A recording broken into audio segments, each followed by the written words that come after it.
Avis aux nostalgiques des années 1990, France 3 diffuse ce soir, samedi 3 février, en prime time l'émission Qui sera le champion des années 90 ? Jean-Luc Lemoyne, ancien chroniqueur de Touche pas à mon poste sera aux commandes. 40 candidats vont s'y affronter en s'amusant. Au programme de ce soir, succès chantés en live par leurs interprètes, images et invités surprises.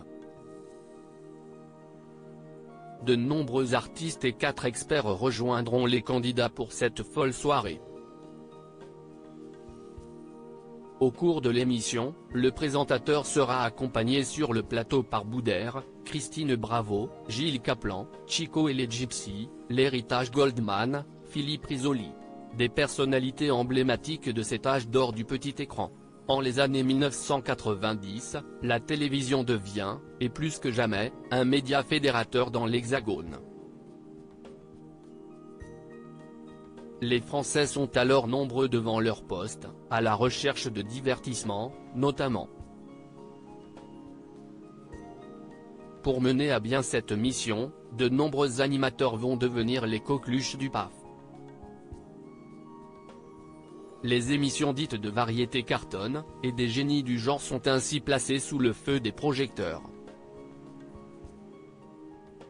Impossible alors de ne pas penser au trublion du domaine, Vincent Lagaffe.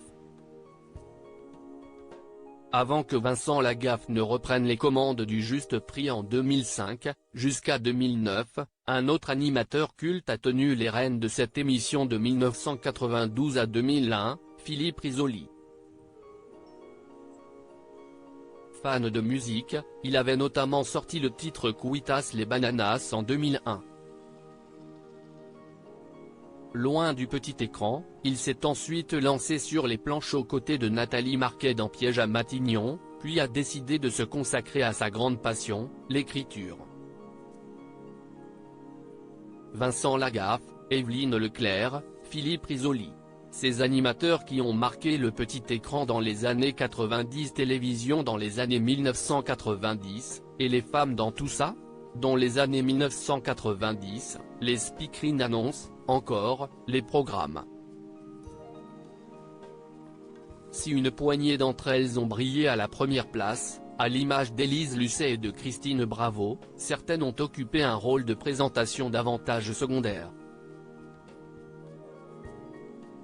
Impossible alors de ne pas penser à Evelyne Leclerc, Simone Garnier et Fabienne Egal, le joyeux triptyque féminin de l'émission de rencontre matrimoniale d'un genre un peu particulier tourné manège. Aujourd'hui, Fabienne Egal s'est par exemple écartée de la télévision pour entamer une reconversion dans l'événementiel et anime des séminaires, notamment dans le secteur bancaire et pharmaceutique.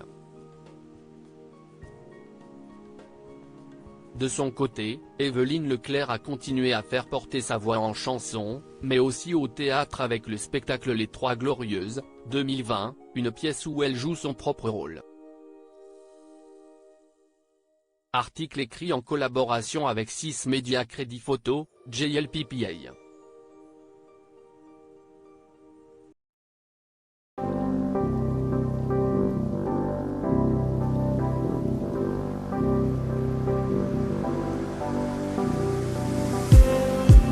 Just